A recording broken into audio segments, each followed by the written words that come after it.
സഹോദരന്മാരെ, വിദ്യാർത്ഥികളെ, എല്ലാവർക്കും നമസ്കാരം.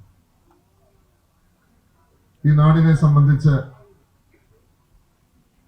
വളരെ അഭിമാനം തോന്നുന്ന ഒരു നിമിഷമാണ്. പ്രത്യേകിച്ച് നമ്മുടെ മുഖ്യമന്ത്രിയും നമ്മുടെ നേതാക്കന്മാരുമൊക്കെ വന്നിരിക്കുന്ന വേദി. ആ വേദിയിൽ ഇന്ന് ശ്രീ ഉമ്മൻചാണ്ടിയെ അനുസ്മരിക്കുന്ന സമയമാണിത്. എനിക്ക് പ്രിയപ്പെട്ട മുഖ്യമന്ത്രിയോട് പ്രത്യേകമായ നന്ദി പറയാനുണ്ട്. അങ്ങ് എടുത്ത നിലപാട് ഒരാളെ തിരിച്ചറിയുന്നത് ഒരു പ്രതിസന്ധി ഘട്ടം വരുമ്പോഴാണ്. പ്രിയപ്പെട്ട മുഖ്യമന്ത്രി, എൻ്റെ പിതാവിന് ഒരു ബുദ്ധിമുട്ട് വന്നപ്പോൾ അങ്ങെടുത്ത നിലപാട് ധീരമായിട്ടുള്ളൊരു നിലപാടാണ് എന്ന് ഞാൻ പറയുവാൻ ഈ അവസരം എടുക്കുക. കാരണം അങ്ങയെ കാണുവാൻ ഞാൻ വന്നതാണ്. ഞാൻ അതിന്റെ വിവാദത്തിലേക്കൊന്നും ഞാൻ പോകുന്നില്ല. അങ്ങയെ കാണുവാൻ ഞാൻ വന്നപ്പോൾ അങ്ങ് എന്നോട് പറഞ്ഞ കാര്യങ്ങൾ ഞാൻ മറക്കില്ല.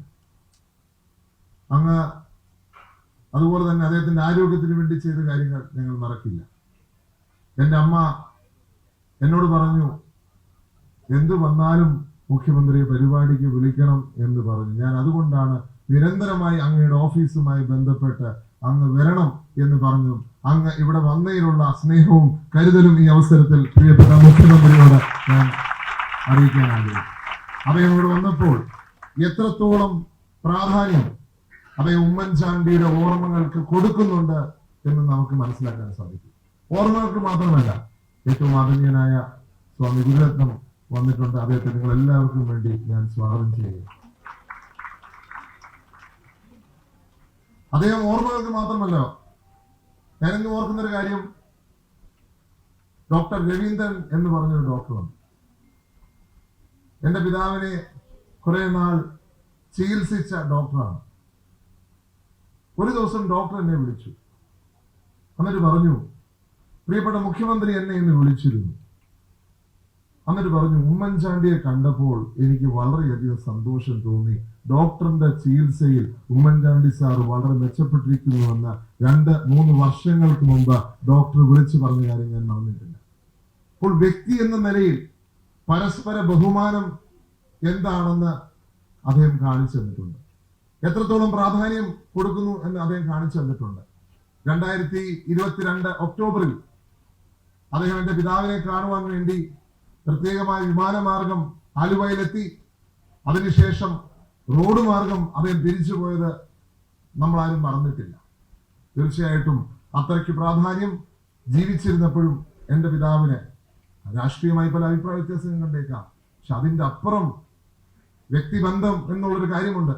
1970 ഇവരൊന്നിച്ച് അസംബ്ലിയിലേക്ക് കടന്നു വന്നവരാണ്. ശ്രീ പി ജെ ജോസഫ് സാറും അന്നുണ്ട്. അപ്പോൾ അത്രയ്ക്ക് പ്രാധാന്യം മുഖ്യമന്ത്രി എൻ്റെ പിതാവിന് കൊടുത്തിരുന്നു എന്നുള്ളത് ഈ അവസരത്തിൽ ഞാൻ സൂചിപ്പിക്കാൻ ആഗ്രഹിക്കുന്നു. പ്രിയപ്പെട്ട മുഖ്യമന്ത്രി, അങ്ങയുടെ പ്രസൻസിന്, അങ്ങയുടെ സാന്നിധ്യത്തിന് പ്രത്യേകമായി നന്ദി ഒരിക്കൽ കൂടി ഞാൻ രേഖപ്പെടുത്തുകയാണ്. പ്രിയപ്പെട്ട ഡോക്ടർ ശശി തരൂർ MP, അദ്ദേഹത്തെയും സ്നേഹപൂർവ്വം സ്വാഗതം ചെയ്യുക. ഒന്ന് സ്വാഗതം ചെയ്തിരുന്നു, പക്ഷെ അദ്ദേഹം ഇവിടെ ഇല്ലായിരുന്നു. അല്പം താമസിച്ചു വന്നതാണ്. പക്ഷേ ഞങ്ങളെ സംബന്ധിച്ച് അദ്ദേഹത്തെ സ്വാഗതം ചെയ്യേണ്ട കാര്യമില്ല. കാരണം ഞങ്ങളുടെ കുടുംബത്തിലെ അംഗമാണ് എന്ന് ഞാൻ ഇന്നലെയും പറഞ്ഞു, ഇന്നും പറയും.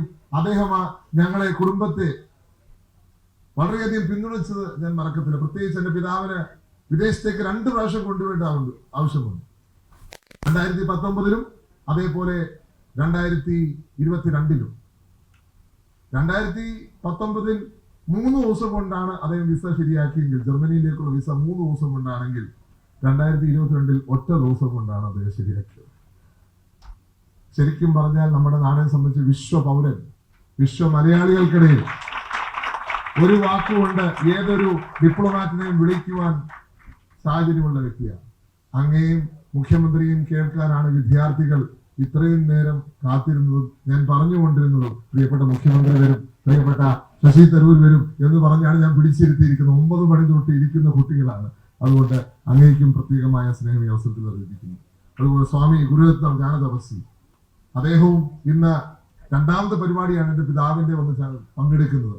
ആദ്യത്തെ ചടങ്ങിൽ ഇന്നലെ വന്ന് പുതുപ്പള്ളിയിൽ പങ്കെടുത്തു, ഇന്ന് തിരുവനന്തപുരത്ത് ലീഡർഷിപ്പ് സമ്മിറ്റിലും പങ്കെടുക്കുന്നു. അദ്ദേഹത്തെയും സ്നേഹപൂർവ്വം സ്വാഗതം ചെയ്യുന്നു. വേദിയിലിരിക്കുന്ന എല്ലാവരെയും ഞാൻ ഒരിക്കലും സ്വാഗതം ചെയ്യുന്നു. ഞാൻ നേരത്തെ പറഞ്ഞ പോലെ വിദ്യാർത്ഥികൾക്കുള്ള വലിയ അവസരം, പ്രിയപ്പെട്ട മുഖ്യമന്ത്രിയെ കേൾക്കുവാൻ, പ്രിയപ്പെട്ട ശശി തരൂരിനെ കേൾക്കുവാൻ, നേതാക്കളെ കേൾക്കുവാൻ ഈ ദിവസം മുഴുവൻ ഉണ്ടായിരുന്ന നിങ്ങൾ വളരെ അറ്റൻറ്റീവ് ആയിട്ടിരുന്ന് വലിയൊരു മെസ്സേജുമായിട്ടാണ് നിങ്ങൾ തിരിച്ചു പോകുന്നത്.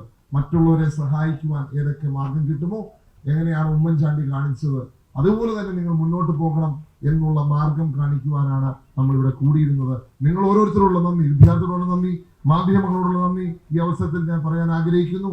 നിങ്ങൾ രാവിലെ തൊട്ട് ഈ പരിപാടിയിൽ വന്ന് ഇതിനെ വിജയിപ്പിച്ചു. ഒപ്പം വീക്കാൻ സോഷ്യൽ ഇന്നോവേറ്റേഴ്സിനോടും ഉള്ള നന്ദി അവസരത്തിൽ അറിയിക്കുന്നു.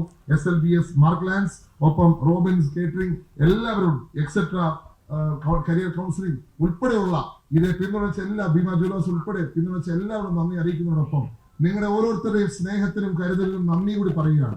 എന്റെ പിതാവിന്റെ മരണശേഷം ഈ നാട്ടിലൂടെ അദ്ദേഹത്തിന്റെ ഭൗതിക ശരീരം വഹിച്ചുകൊണ്ട് പോയപ്പോൾ നിങ്ങൾ ഓരോരുത്തരും കൂടെ നിന്നു. അതിന് ജാതിയോ മതമോ രാഷ്ട്രീയമോ ഒന്നും ഉണ്ടായിട്ടില്ല. അതിന് ഇവിടുത്തെ എല്ലാ വിഭാഗം ജനങ്ങളും ഉണ്ടായിരുന്നു.